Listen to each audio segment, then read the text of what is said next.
Thank you very much, Barbara. Robin's actually asked me, originally I had one topic to talk about semi-presidentialism, because it's not written about that in the Constitution.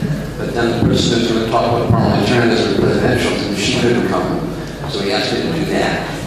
And then he also said, because I've written a lot on religion and democracy, he said, write about that. But so I have 3 different mini talks, and I know we're late for dinner. So the first one, I'll say a few words about the question of democracy and religion. And I'll ask, what is needed for both democracy and religion to flourish? In my own historical studies, I came to believe that what is necessary is a significant degree of institutional differentiation between religion and the state. I call this the twin tolerations. By this I mean, in a country that lives by the twin tolerations, religious authorities do not control democratic officials or acting constitutionally, while democratic officials do not control religion so long as religious actors respect other citizens' rights. Many different patterns of relations among the state, religion, and society are compatible with the twin tolerations. There are, in other words, and this is really important to understand, multiple secularisms. This word, the phrase of twin tolerations, with all their multiple secularisms, fits all the countries right now, the 27 countries in the European Union. They all have a variety of secularisms, but there are many different types. French 1905 secularism is, in comparison to the others, it's not only highly secularist, but it's somewhat religion unfriendly. Pattern of secularism with obvious roots in the French Revolution. Germany, like Austria, Belgium, the Netherlands, and Switzerland, displays a very different pattern of state-religion relations that in German law is called positive accommodation. Senegal is the same phrase. In the German case, this includes a state role in collecting taxes for the Roman Catholic and Lutheran churches. The twin tolerations model, of course, can also incorporate countries with established churches. It's important to understand that 1/3 of the European Union's 27 member states have established churches. The Scandinavian ones are called evangelical Lutheran churches. Now, the crucial point is that multiple forms of secularism can be friendly to democracy and twin tolerations. Now, this is the context for also taking on board the reality that there are approximately 300 million Muslims that are now living in countries that all of the ranking organizations about democracies consider democracies. So this idea of whether Muslim majority countries can have democracy is really unresolved. For example, I'm going to talk tonight, 3 of these countries are Indonesia, Senegal, and Turkey. Indeed, for the last 10 years, of the 11 countries in ASEAN, the Association of Southeast Asian Nations, every year in the last decade, the country with all its problems, with the highest ranked democracy, has been Indonesia, or the Catholic Philippines, or the Confucian Singapore, more than Buddhist Thailand. It's the highest ranked democracy in ASEAN for 10 years in a row. Now, if one added the roughly 178 million Muslims who are natives of the Hindu majority of India, the total number of Muslims living in democracies outside the West begins to approach 500 million. Now, the Indian experience may be of particular interest because it means that India had to be historically imagined, not to mention governed for the last 6 years, as a democracy that incorporates a huge number of Muslim citizens. Now, India provides strong evidence against the presumption that there is something exceptionalist about Muslim attitudes towards democracy. In a recent survey I did with the Demigod, one of the largest ever given, 27,000 people census-based in India, 10,000 in Sri Lanka. What we found, that we asked the same question we'd often asked, which of the 5 choices is closest to the system you prefer.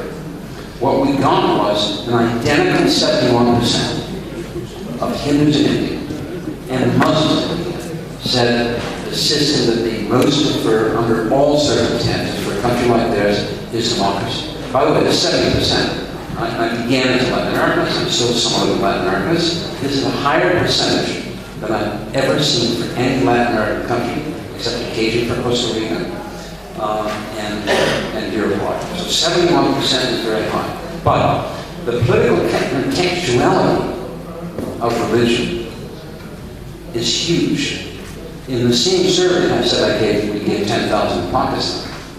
Pakistan had less than half the people in Pakistan supported democracy in comparison with India. So these are basically, they're coming out of the same culture, but they've been living in a different political context since independence. So their support for democracy in action was much less. Now, what are some of the public policies and practices that have encouraged mutual respect between religion and democracy in Indonesia, Senegal, and also in India? First of all 3 of these countries actively contribute to the co-celebration of almost all other religions.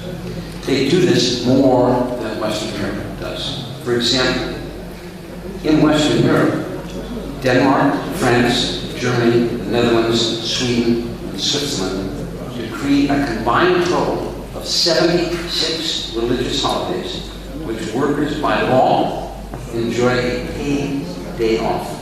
But, here's a key point, every single one of these religious holidays is a Christian religion. Now, what's fascinating is when we take a look at the 3 countries with great Muslim populations that have been democracies over the last decade, they have an entirely different attitude towards the co-celebration of different religions. Indonesia, by contrast, has 6 official Islamic holidays, but 7 additional holidays that cover the days sacred to such minority religion as Buddhism, Christianity, Confucianism, and Hinduism.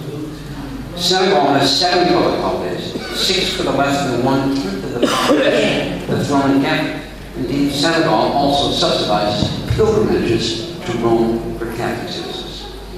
India has 5 official Hindu holidays, but 10 to accommodate the many minority religions. All 3 countries also offer state funding to different religions, especially for religious schools and hospitals. Now, this may be a violation of French 1905 Laissez-faire, but it's not actually a violation of democracy. And it's been part of the way that they have built democracy. Now, India, Indonesia, and Senegal also embrace greater degrees of policy cooperation between the state and religion than would be found under French-style Laissez-faire, or even U.S. doctrines of the church-state accommodation. In all 3 countries, discussions between religious authorities and representatives of the democratic state have often led to a policy consensus. In the case of both Indonesia and Senegal, education and literacy specialists have worked with Islamic authorities to agree on mutually acceptable curricula, accreditation standards, and text on the history. It took them 4 years in Indonesia to come up with a text that the Ministry of Education was sunset first, and then the Islamic authorities agreed on. But a text on the history of religion and the history of Islam. They write out the text. One happy result has been that more parents than ever are choosing to send their daughters to school. Among Indonesians aged 11 to 14 today, 96% of boys and 95% of girls are literate. And that wouldn't have happened if you hadn't had this co-working out. In Senegal, the state asked the Secretary General of the National Association of Imams to inquire whether there is a Quranic base for female genital mutilation. After study, the Secretary General sent all the Sufi orders a 43-page report saying that nothing in the Quran or early Islamic sources commands this custom or even indicates that it was ever practiced in the families of Muhammad and his companions. The Imam concluded, therefore, by asserting that a proper understanding of Islam requires all people to cooperate with state officials in a joint campaign against female genital mutilation. The United Nations later said it was an extremely successful campaign. You can see much, much more, but how am I doing in time? Yeah, about 10 minutes, okay. Parliament presidentialism and parliamentary since the rude jump. You've been here all day too, so this is crazy. One of the most popular arguments in favor of presidentialism is that there can be a direct election of the president. And also some people, if they want there to be balance of powers, a strong legislature can not only have a balance of power, but as we're seeing in my own country right now, virtually a deadlock. So it can produce a balance of power, and it can produce directly elected people. Latin America had a very bad history of presidentialism, a huge amount of coups. In the 1970s, at one time, 17 of the 20 countries in Latin America were under military government. Fascinating. Since 1992, there hasn't been a military government. It's an authoritarian regime, but there has been a military government in Latin America. Presidentialism doesn't have to lead it, but I think they've been very lucky to have great leaders like Lula in Brazil, Fernando Henrique Cardoso, great leaders. And the two most recent presidents in Chile and Brazil were the women, and they left with 70% approval ratings. So presidential democracy can function. I'm not saying it can't, but quantitative studies show that on balance, parliamentarianism breaks down substantially less than presidentialism. And what are some of the reasons for this? They're pretty powerful reasons. It's a system of incentives and institutions. One thing is that many leaders might enter into a crisis, or the country may face a totally new situation. So you may, at some level, have a need to change your leadership. But presidentialism has a fixed mandate, 4 years, 5 years. There's only one way to change legally the president, and that's called a legal criminal trial, judged in a court with evidence that we call an impeachment. Now, that is often so hard to do that in many Latin American countries, in the first couple of my books, I wrote in detail about how the possibility of people fearing that if they let out an impeachment proceeding, the whole government would come in against it. So what they did, they called in the government. They called in the military to have a coup d'etat to solve the problem. Now, in the parliamentary system, this virtue doesn't happen because you have a vast repertoire of ways of changing an executive when you need to change it. For example, if England had been a presidential system, they would have had a stick with Chamberlain or impeached Chamberlain after the Germans invaded Czechoslovakia.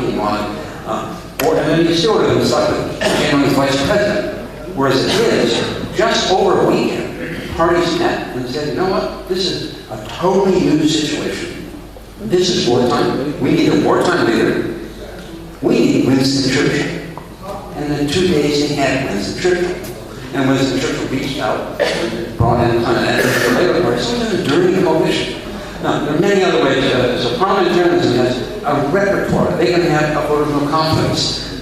They can call for new elections. But they can actually have a long conversation over a weekend and say, you know what, we need new leadership. As long as the majority approves it, this Constitution's fine. Okay. Presidential systems do best with two parties. The United States is actually what we call an effective party index. It's a 1.8 party system. Whereas India is the same index is almost an 8-party system. Presidentialism would never have a majority in India. There hasn't been any party that's had more than 27% of the seats in the parliament for 30 years. Now, how many? But because it's parliamentary, you can invite in other parties to join you in a coalition. And the fact is that even though the only country in the world that's grown more than India in the last 30 years is China, there's never been less than 15 parties in the ruling coalition in India. So this is beyond the capacity of a presidential system to have 15 or sometimes 27 parties in a coalition. We can go on, but basically parliamentarianism is often coalition requiring, because you have to have, if you get a majority, you need 50.1%. And if you only have 25% of the votes, you've got to bring in parties that get you to 51.1%. It's also coalition sustaining, because they're in the ministries, they're part of the ruling coalition. And also, if you really treat them poorly and they walk out, your government collapses. So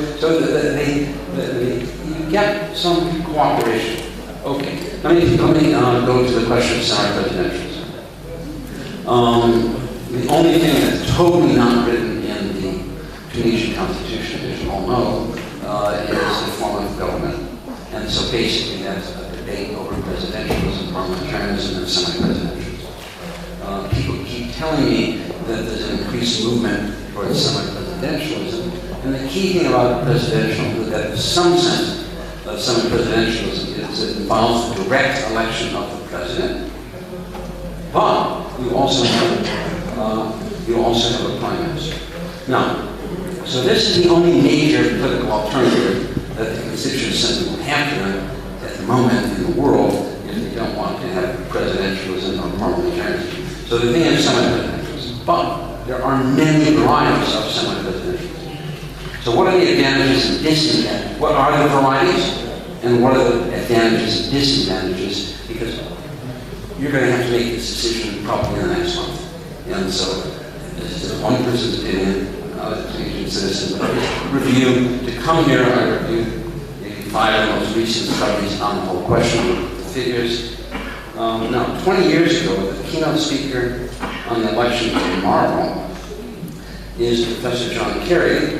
I can't believe he wrote this book 20 years ago, but with Matthew Shoegate, he wrote a book that's now classic, Presidents and Assemblies, Constitutional Design and Electoral Dynamics. There's that young guy with the blue shirt and raise your hand, okay. Now, he wrote this, he wrote a very powerful argument, saying that